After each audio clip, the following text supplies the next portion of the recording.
Washington calling David Harding, Counterspy. Harding, Counterspy, calling Washington.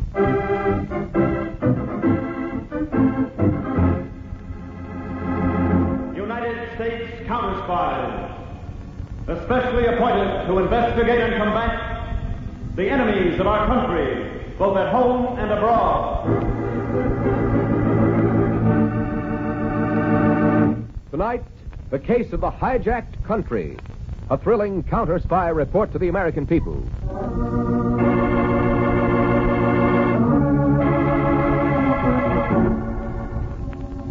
One evening in the Assembly Hall of Counter-Spy headquarters in Washington, Chief David Harding was addressing a counter-spy training group of over 100 young men and women. Lecture 17, Technique of Modern Revolution. In years to come, many of you will serve in foreign posts, and I want you to know how a few daring individuals can seize an entire country. In former times, pitched battles were fought. In modern times, control is cleverly seized by shrewdly planned action. Battles come later. Maybe. Now, this technique of revolution may also be used for other purposes. As we learned when I recently sent my assistant, Harry Peters, to Costaguana in South America, where, as you know, the United States is interested in Las Rosas pitchblende mines for uranium. Peters. Yes, Mr. Harding. With that map, will you tell the group something about Costaguana? Well, Costaguana lies on the east coast of South America, neighboring on Puerto Blanca. Spanish is the language of the population, mostly farmers and ranchers, of 1,200,000. A close friend of the United States, Costaguana has no army, only a national police force of some 800 men. Las Rosas pitchblende mines are in the mountains, here. And that was where I reported to the administrative officer, one Colonel Juan Martino.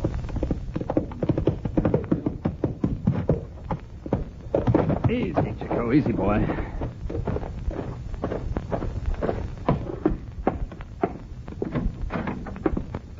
I beg your pardon, Colonel Martino? Yes, senor? I'm Harry Peters, United States Counterspies. My credentials and orders to report to you, sir. Ah, Senor Peters. Welcome to Las Rosas Mines. Did you have a good journey? Fine, thank you, sir. I flew to Porto Alegre and then took ship to Costaguana, and by horse up here into the mountains. I'm surprised that road can't be used by cars and trucks. Next year, we plan to build a new highway, Senor Peters. Have you seen yet the counter-spy you will replace as security officer? Jorgensen? Yes, sir, I have. He's very anxious to start the long trip home. Yes, no doubt. You know, Colonel, I've never seen such beautiful mountains.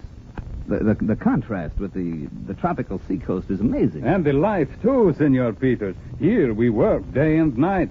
2,000 miners and their machines to get pitchblende. But in the tropical climate of the coast, there is relaxation, gaiety. And, of course, it is down there they make the political troubles. Mm-hmm. I hope there will be no troubles while you are here. Tell me, how often do you deliver pitchblende ore to the coast, Colonel? Oh, once a month, Senor. In fact, a shipment is about to leave. Here, come. Mm-hmm. One manner of working will interest you, ours, and you should know all the details in any case.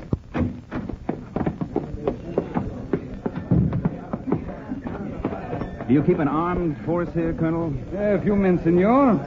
But when we send the ore down to the port, police are sent from the capital to various danger points on the road. We take no chances. I see. My duties, I understand, include riding down with the ore shipment next month. Yes. But this time, of course, you need not go, since the other counter-spy starts his journey home. Here we are. Well, that's quite a sight, Colonel. You see those carts, each drawn by 8 mules with bells and handled by a driver and a relief man? Oh, yes. Now they are about to start. So long, Jorgensen. Give my regards to Mr. Harding.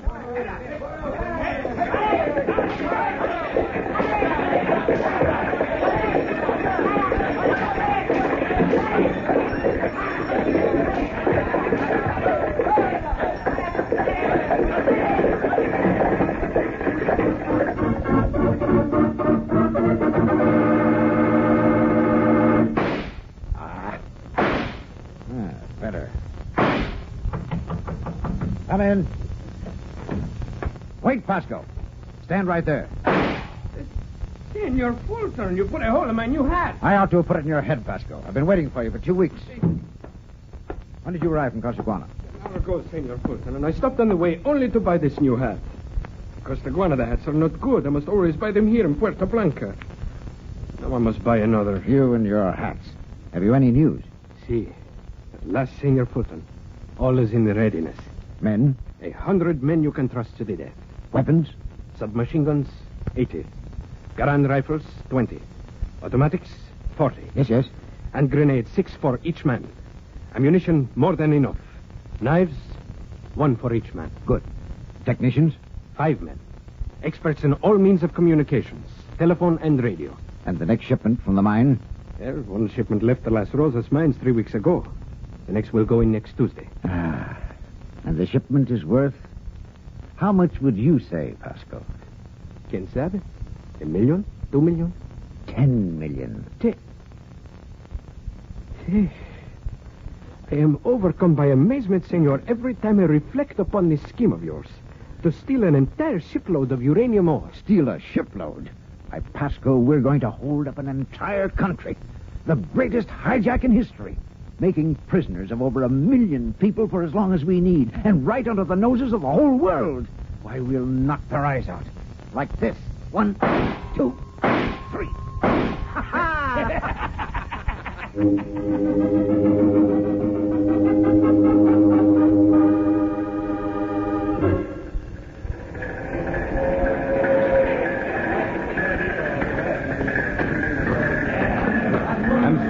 Senor Peters, this vein of the mine will be extended another 500 feet into the mountain. I see. How long will the mine last, Colonel? The experts tell me 50 years, senor. But let us hope that before that the world will have no more need of uranium for bombs, but only for peace. You can double that, Colonel. You have seen almost everything, senor. Shall we go back to the surface? I'm ready. I make my first trip with the card convoy on Tuesday.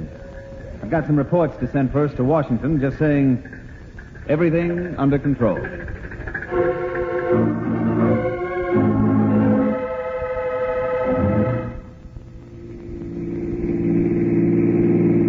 a moment, Senor Fulton, we will be at the presidential palace of Costaguana. No danger of President Ramos changing my appointment, is there, Pasco? Oh, no, senor. He's a mild little man, a former professor at the university. And your appointment was made by important friends of ours. While you are with him, 2 of our men will stay in the anteroom and make sure no one intrudes.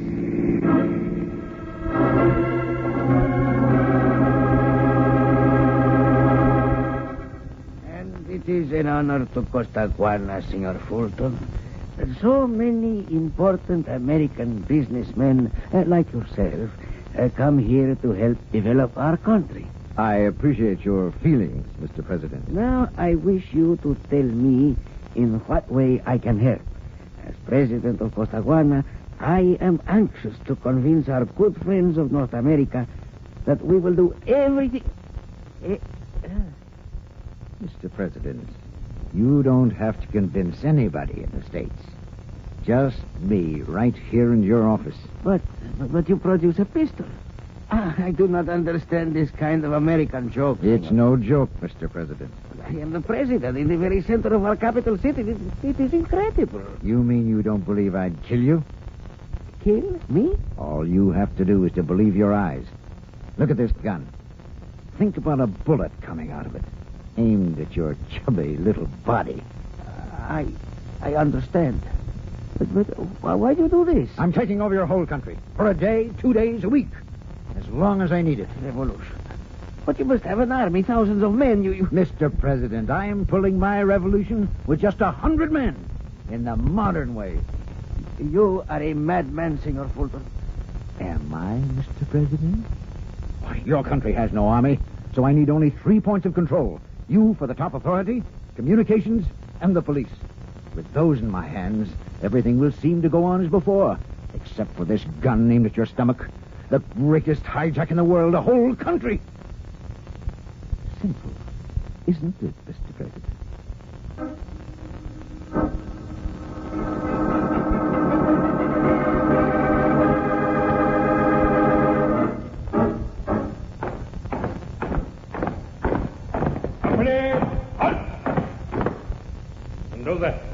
Take your 5 men into this wing of the building, the telephone section. Proclaim the revolution in the name of the people, and kill any of those people who make trouble. What? March! Luis, 10 men into the radio and telegraph section. Take control. And keep everything going as usual. What? March!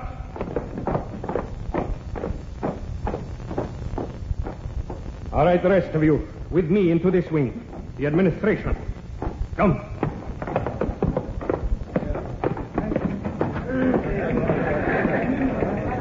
Attention! What is it? Take your position. All right, all of you, listen. We proclaim a revolution in the name of the people. No one will be hurt unless he makes trouble. Go on doing your jobs as if nothing had happened. If you fail or try to escape, look at my men all around the room. And look at their guns.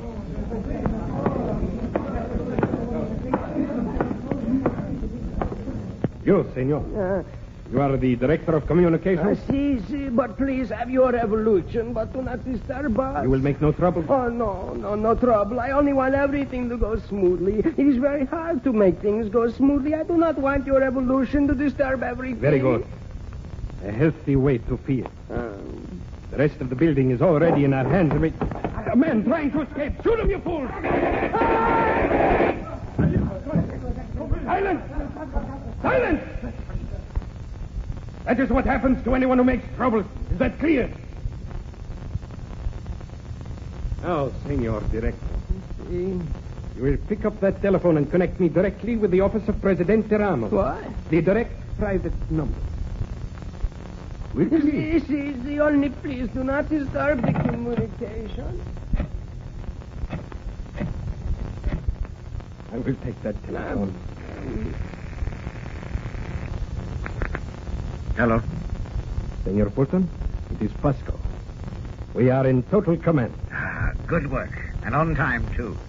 President Ramos has just signed his first order. But, of course, you know what it is. Si, Senor Fulton. We will transmit that order at once.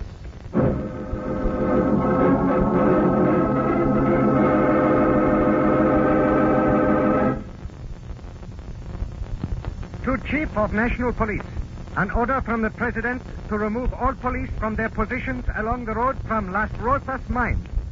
Presidente Juan Ramos.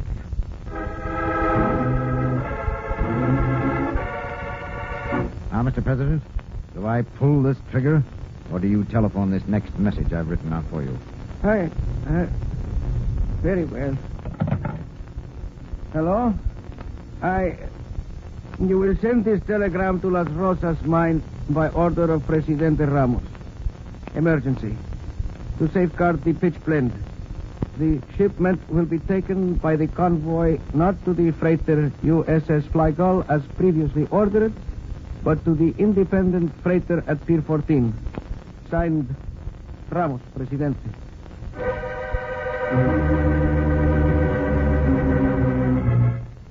Urgent message from Mr. Harding. This is Peters in Costaguana. Just received orders signed by President Ramos to divert current pitchblende shipment from regular ship to another.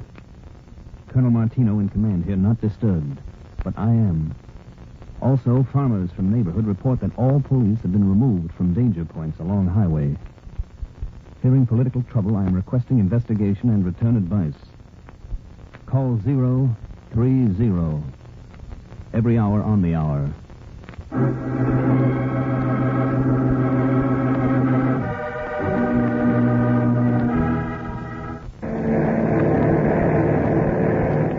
Mr. Harding will reach our destination in about 2 hours. Thanks, Edward.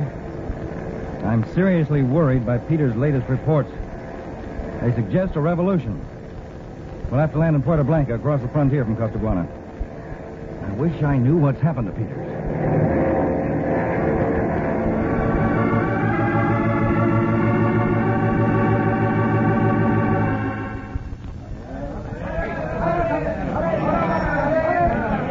Senor Peters, the convoy is ready to leave the mine. Colonel Martino, I beg you once more, telephone the President's office for a confirmation of this order to deliver to a different ship. I'm a soldier, senor. I cannot question orders. Colonel... Colonel, look. Just arriving. Isn't that a detachment of mounted police? Ah, yes. You see, senor, your fields were foolish. Martino? That's it. Martino, I am Captain Fuss. I have orders to escort the convoy to the harbor with these 50 men. Very good, Captain Pasco. This is Senor Peters of the United States Counterspy. Ah, you will be with us, senor? Yes. Colonel Martino, do you know this man? No, but still he has the order. Colonel, the police have been removed, and now this officer you don't know with a police detachment you didn't expect. Si, Senor Peters. Captain Pasco, will you and your men please dismount? The convoy cannot start. We must wait. Wait? My orders are to start at once. Captain, you take your orders from the colonel. I do not take any from you, Counterspy. Men, arrest the American. Wait, Captain. Be quiet, Colonel. What? You will be shot next, Counterspy, unless you do obey orders. Not your orders. Pasco, come back here. Captain, he is running away. Sergeant, take 2 men and follow him. The rest of you, start the convoy.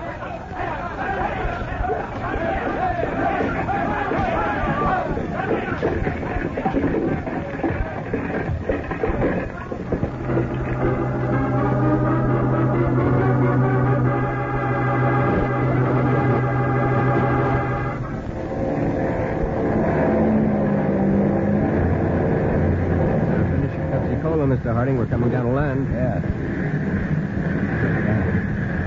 Hope this plane isn't too big for the landing strip.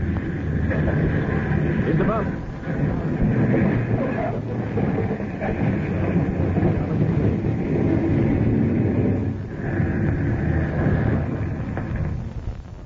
All right, Edward. Let's go. All right. Mr. Harding. Oh, that's Peters, Yeah, Mr. Harding. yeah. Got here safely. Hello, Steve.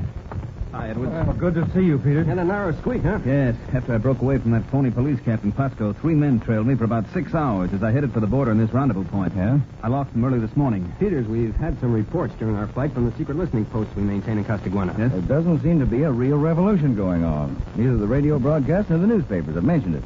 But communications and the police and President Ramos seem to be under outside control. All to steal that shipment of ore. A scheme, Mr. Harding. Who's at the head of it, Peters? No idea at all. Well, whoever it is certainly understands modern methods. All he sees were the 3 things he needs most: authority through the president, force through the police, and communications. But why steal a shipload of pitchblende ore? Well, it might be transferred to other ships at sea under the orders of some country that need uranium. But all have scattered before anything can be done. What are our chances now, Chief? Have you got your shortwave radio, Peter? Yes. Now, we'll use that to reach our listening post in the capital of Costaguana. Pull together a force of armed men. Now, we'll meet them at the seaport at the point where the highway from the mountains reaches the dock area. Let's go.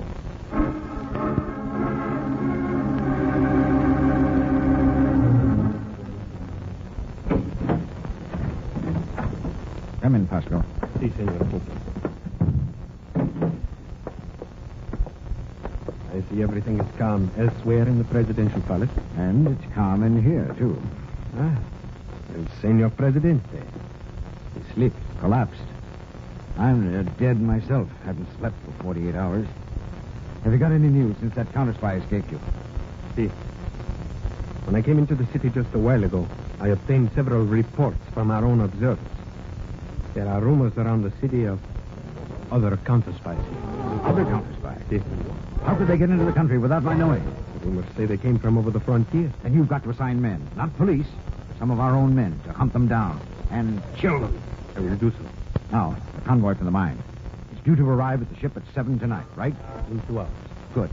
You go and send the men out after those counterspies, then phone me here and I'll join you at the ship. Now go on, get going.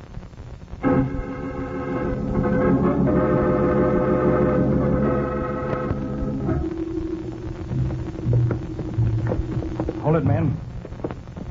Now, we've overpowered the outside guard of the communications building. Now, the big job. The administration wing. I'm afraid we can't take it without violence. There must be a lot of irregular personnel being held in there, Mr. Harding. We'll have to break in and warn them fast before any shooting starts. That's my job. Attention, everybody. Throw yourselves on the floor. Abajo. Oh, please do not disturb everything. You men with machine guns, surrender. All right, men, fire.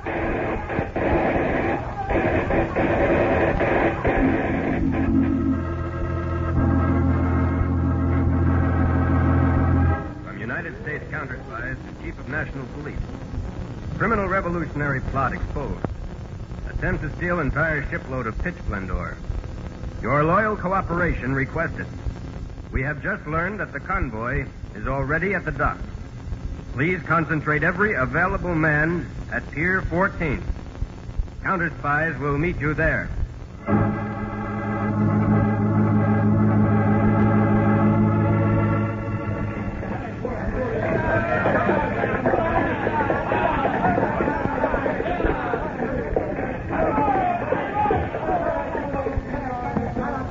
All you men, unload those carts onto the ship, and fast. Pasco.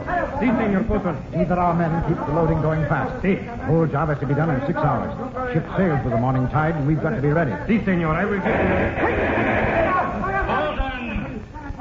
Is John Fulton on this dock? Senor, name? Who wants John Fulton? This is David Harding, United States Counterspies. The entire dock is surrounded by 500 armed police. We call on you to surrender. No surrender, Harding. It's my duty to warn you to try to save the lives of innocent people. If you personally do not surrender, we attack. Senor Fulton, we are defeated. Not yet, Pasco. Maybe they'll get me, but I get Harding first. Get out of my way. What's your answer, Fulton? I'm coming. You men, clear out of my way. Senor, I did of it. Oh, my case, Look.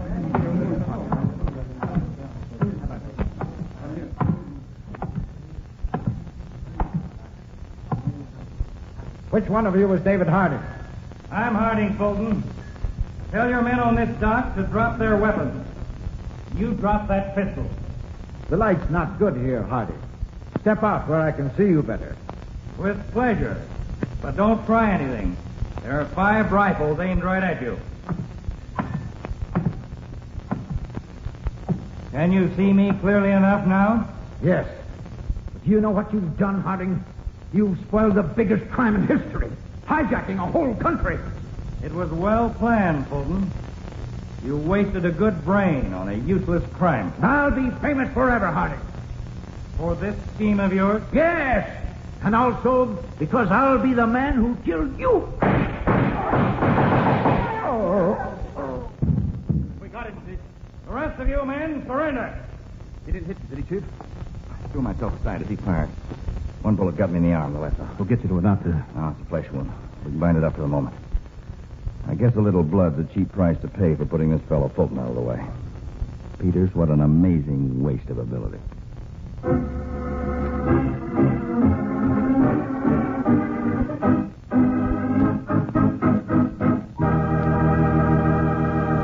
Tonight's Counterspy program originated in New York and was directed by Leonard L. Bass, dramatized by Paul R. Milton, and featured Don McLaughlin and Mandel Kramer with music by Jesse Crawford.